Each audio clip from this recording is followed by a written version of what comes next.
For Mother's Day a couple of years ago, Sam and the kids gave me this personalized book called Our Mommy the Superhero.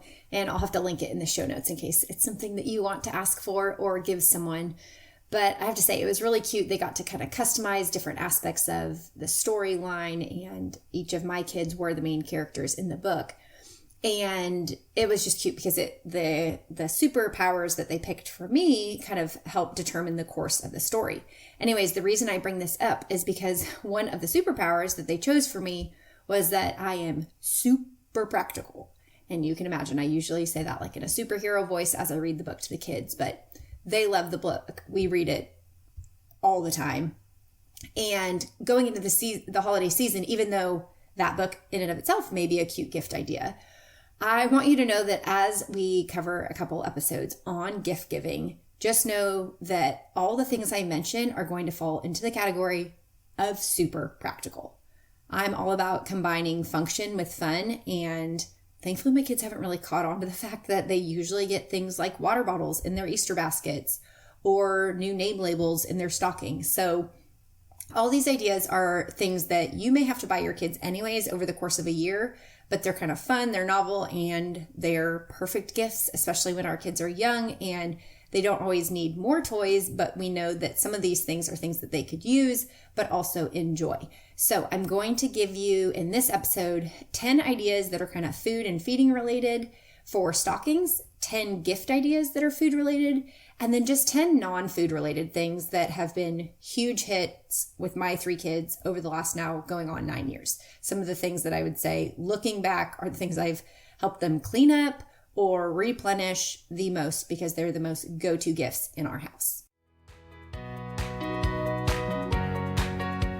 Hey Mama, I'm Ashley, and welcome to the Veggies and Virtue podcast. In this podcast, you will find simple menu ideas, kitchen organizational systems spelled out for mom life, and feeding tips and tricks that are both evidence-based and grace-laced. I believe that you can find flexibility when it comes to feeding your family so that you can feel calm, capable, and connected in the kitchen. As a registered dietitian and Christian mom of 3 myself, I want you to break free from the mealtime battles and to feel equipped while feeding your kids all day long. Pull up a stool at my kitchen counter and let me pour you a cup of coffee and say a quick prayer for you. It's time to chat about the meal times, messes, moments, and ministry of motherhood. Knowing that I want to share 30 of my favorite stocking stuffer and gift ideas with y'all, 10 stocking stuffers that are kind of food related, 10 gifts that are food related, and then 10 that have just been family favorites and I feel like every mom would want to know about rather than taking a chance on a random toy that may or may not be a hit.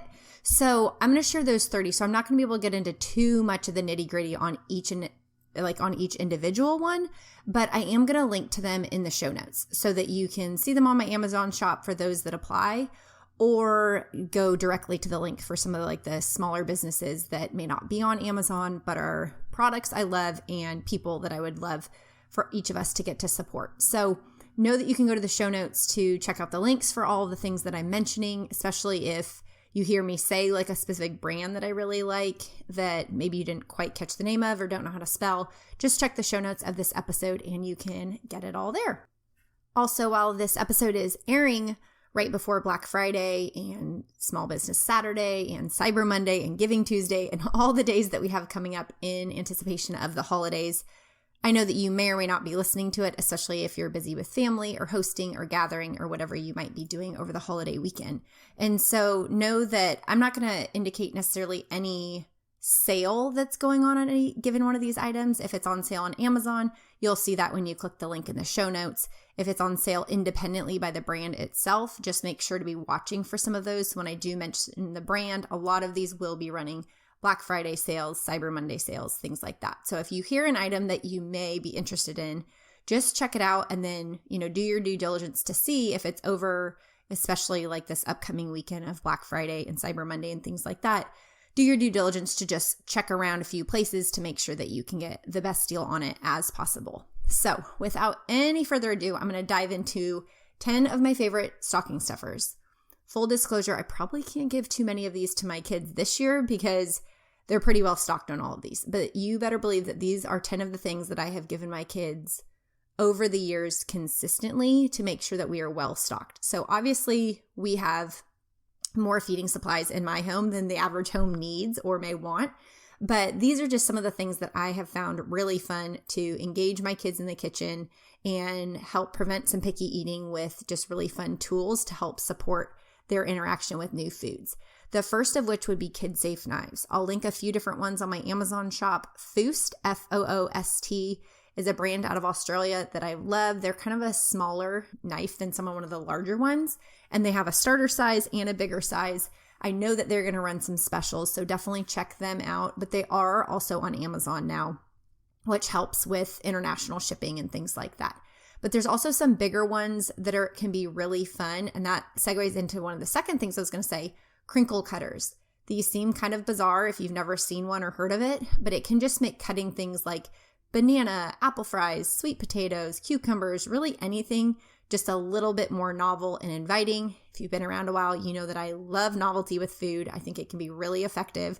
It's not necessary and mandatory, but if you have these tools in your home, you and your kids will be more inclined to want to use them. And so the crinkle cutter can be a really fun small tool as well that you could tuck in the stocking.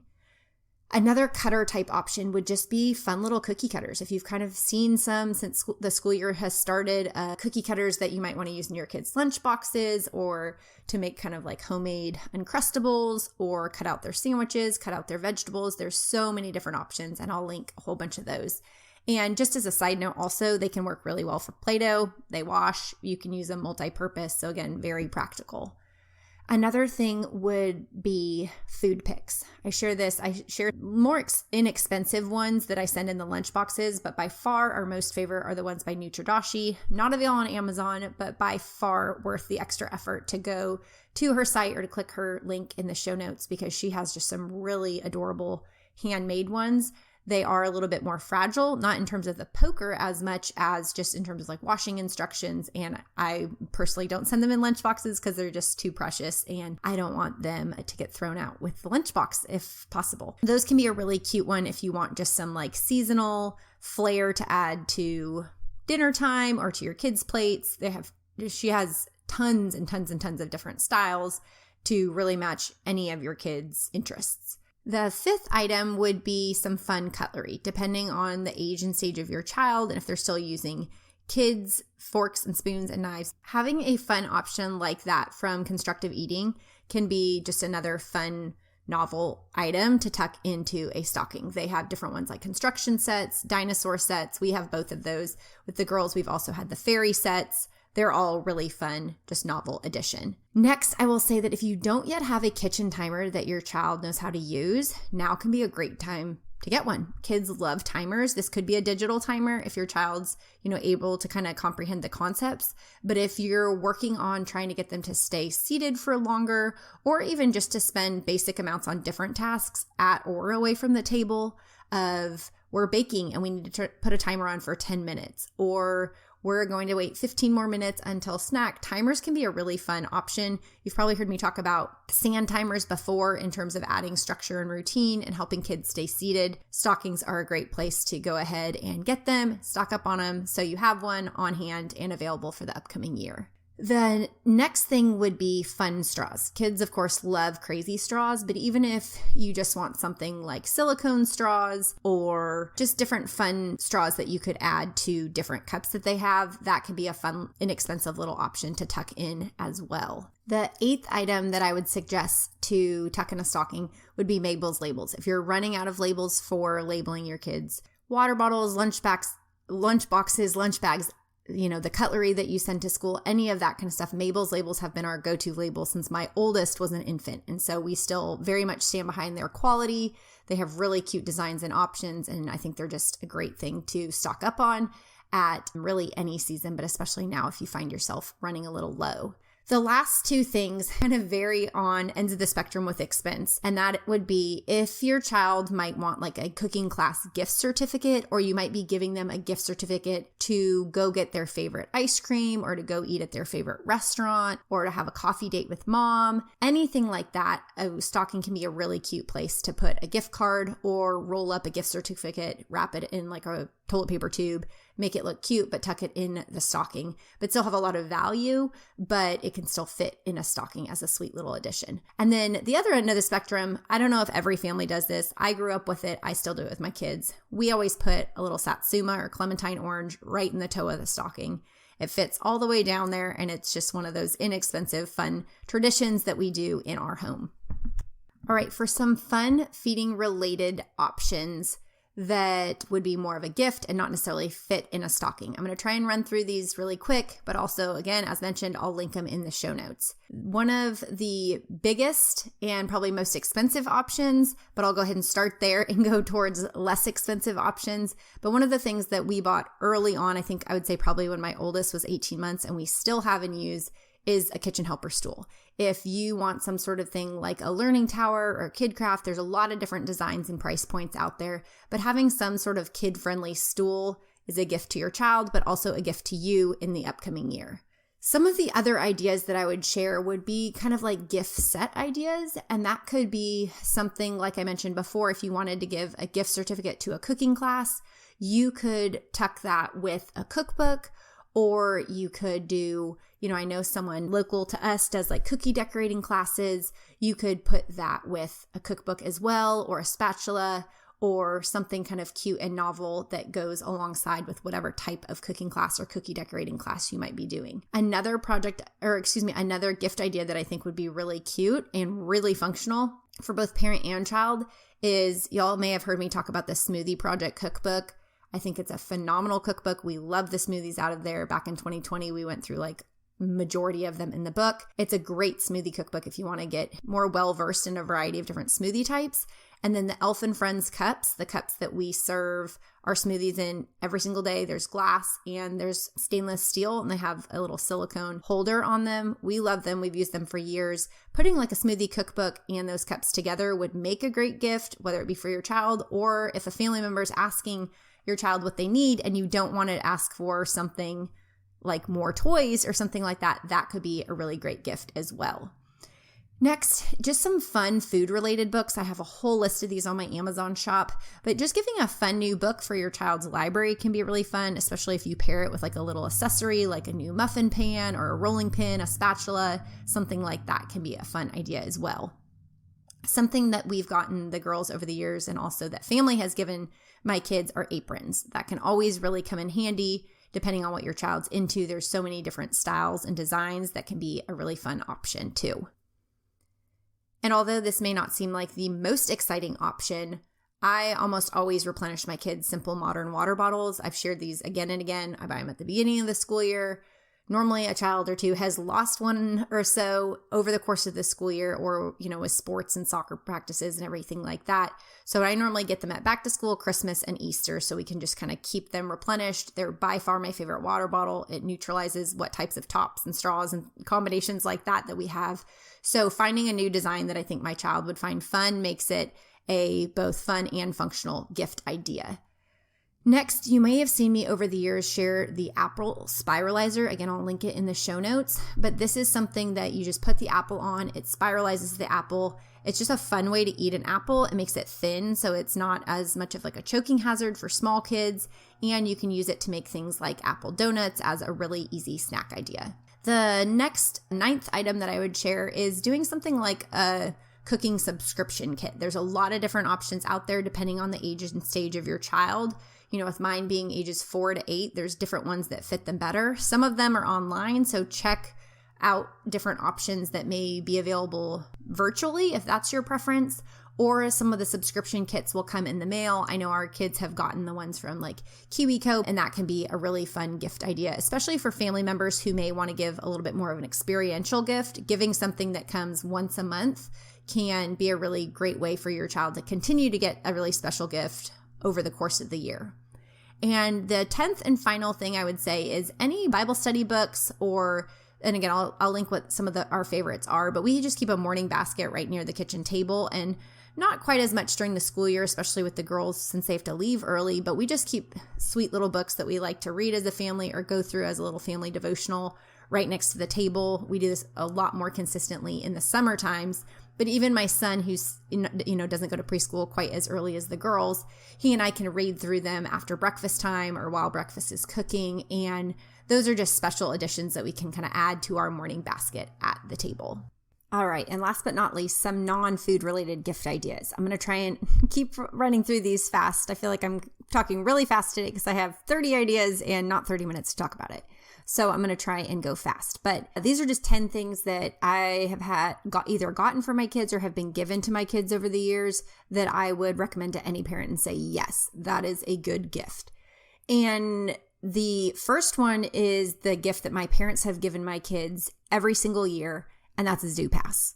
If you live near a local zoo, you cannot go wrong with that. Any excuse you get to go is really fun, and then you're not paying like $15 per person and can easily talk yourself out of it. So I think a zoo pass is a great way, especially with a bigger price point of a budget, a great way to have an experiential gift. Another thing that we did last year when I regrettably didn't do the zoo pass. It was the first year I asked my parents not to do the zoo pass because I wasn't sure how much we would use it. And now this year we're going back to the zoo pass. But what they gave last year to my kids were Tony boxes. If you haven't heard of these, I love them. I love them. I love them. I love them. And even more importantly, my kids love them.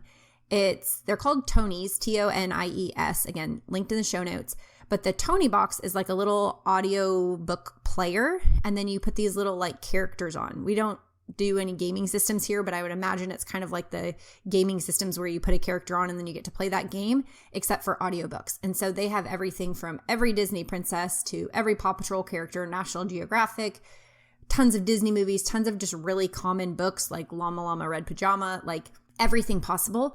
But they each come with like a few little songs and then a book being read to your child. So it doesn't come with the physical book, but it just reads to your children. So especially when you're trying to reinforce quiet time or as your kids grow out of nap time and they maybe just want to listen to an audiobook as they fall asleep or as they have some downtime. My kids have taken them in the car because once they're charged, they can run for quite a while. So these are definitely one of the things that we're going to keep stocking up on more Tonys because while my kids have plenty, they also love them and keep using them. And so that's something I'll probably be tucking in their stocking this year. Another non-food related gift idea is the Lakeshore Learning Carry Around Town or Carry Around Animal Town. I copied it exactly and I'll include the show notes. This is one that I learned from Busy Toddler probably about 5 years ago because I would guess I maybe gave it to my daughter when she was 2 or 3 and it is still used all the time. When I tell the kids, hey, you need to bring something to do while you wait for so-and-so at practice or so-and-so's doctor appointment or so-and-so's whatever, this is always the item they grab. It's this little compact carrying case, but it has these little tiny animals, like about the size of like a Hatchimal. And actually my kids often use Hatchimals in it, but it is a great gift. It's at like $25. So it's a great $25 gift. If that's something you're looking for, I linked right to it on Lakeshore. And P.S. for parents who don't know, Lakeshore Learning has some of the best toys ever. It's my kids' favorite catalog that comes, and it's my favorite place to probably buy them toys because I feel like they're really developmentally appropriate, really sturdy toys. So that Carry Around Animal Town is a great option, but they have tons of great options at Lakeshore. Additionally, things like Magnetiles. I linked all Magnetiles because I personally don't think you have to get Magnetile brand. It tends to be a little bit more expensive. And in our home, we've always bought Picasso tiles. My son is super rough on his toys. We have been using these hard since my middle was 2. So going on 5 years and increasingly so since Owen was born, and they're still going strong. They're great. We love them. The little Magnetiles are endless open-ended play. Now, moving on to some of the other ideas. This is really silly, but also really practical. Band-Aids. I always put cute Band-Aids in the kids' stocking because they're not the most cost-effective necessarily to buy, but all kids love cute Band-Aids. And some parents say I've shot myself in the foot because now my kids know we have cute Band-Aids, but I always include them in Christmas stockings and Easter baskets. I just kind of like an easy annual time to replenish it. The kids find them really novel and fun, a good practical option to tuck in there as well. Additionally, one of the things that my kids were really into that we've put into stockings are things like wiki sticks, or just any sort of like craft kit, rainbow loom bracelets. The wiki sticks will fit in a stocking, but my girls love those little beads those perler beads that you iron, any sort of pottery that they can paint, rainbow loom bracelets, any of that stuff is super, super popular, especially if you're looking at a child who's kind of in the 5 to 10 age range, all the little girls I know right now love craft things. And so those can be really fun for kind of the older age group.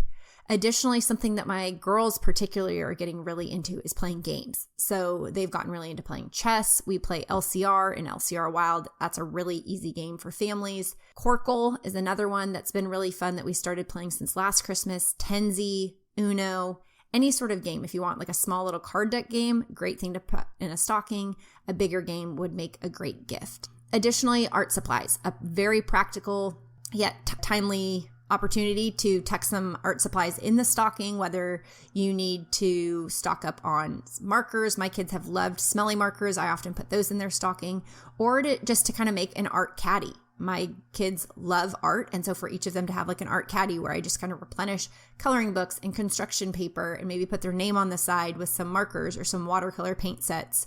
Those are always a hit, a great gift to give, but also a great gift to ask for as well.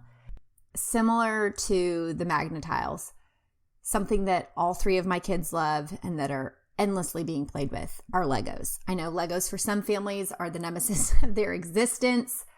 For our family, I've just learned to embrace them. We've learned to consolidate them to a certain area of the house, so hopefully we're not stepping on them all day. But even my son loves playing with Legos. He is a little bit on the younger end. Of course, you want to be careful of them being choking hazards. If you're not sure if your kids would be into Legos, you might try just one of like their small little sets that you could just tuck in a stocking.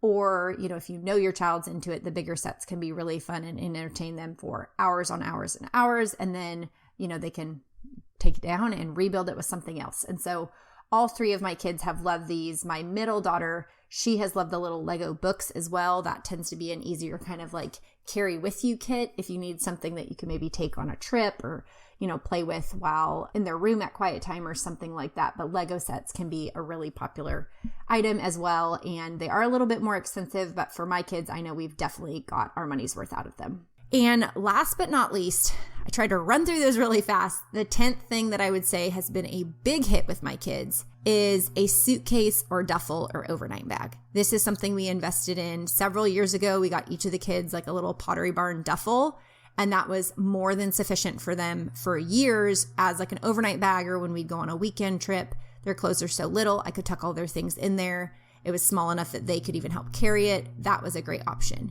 As of more recently with my older girls who are turning 7 and 9 in January, they're getting more into suitcases. So when they travel, they want to have like their own roller. And so last year we got my 8-year-old that for Christmas. And this year we'll be getting my now 6-year-old, soon to be 7-year-old, that for Christmas. So any sort of overnight bag so that they have, as they kind of transition out of being a baby or a toddler and having their things packed by you and likely with your items and things like that, that has been a really great option. And it's also something that often is on sale this time of year, especially like with the Pottery Barn Black Friday sales and stuff like that. So that's another item that I have no regrets over buying the kids, and we've gotten a lot of use out of and still continue to. So this episode was a little bit longer, but I realized I probably overcommitted by saying I could cover 30 things in one episode. But hopefully you can go back and re-listen, click on any of the links in the show notes if you want more information on any of these ideas, but whether you're coming up with ideas to give your kids, you're thinking of ideas to give friends or family members or, cousins or whomever it might be, or if you're looking for fun items that you donate through like the church giving tree or different organizations where they give you an age group and you want to think of things. My kids being 8 and under, these are things that have been a hit time and time again. I feel like you really can't go wrong with them, whether it be for a birthday or for an upcoming holiday gift. It has been a joy having you on the podcast today. And if you've enjoyed it as well, I have a quick favor to ask. Do you mind hopping over to Apple Podcasts and leaving me a written review? This will only take you a hot second, but it truly blesses me every time I get to read what one of you write over there, and it allows me to bless others through this podcast and the episodes to come. The other thing that you can do is to take a screenshot of this episode and tag me over on Instagram at Veggies and Virtue. I would love to see what action steps that you're taking from this episode and also to support your family in the journey moving forward. Until next time, thanks for coming over to chat at my kitchen counter. Remember that you will always have a seat and a snack waiting for you here.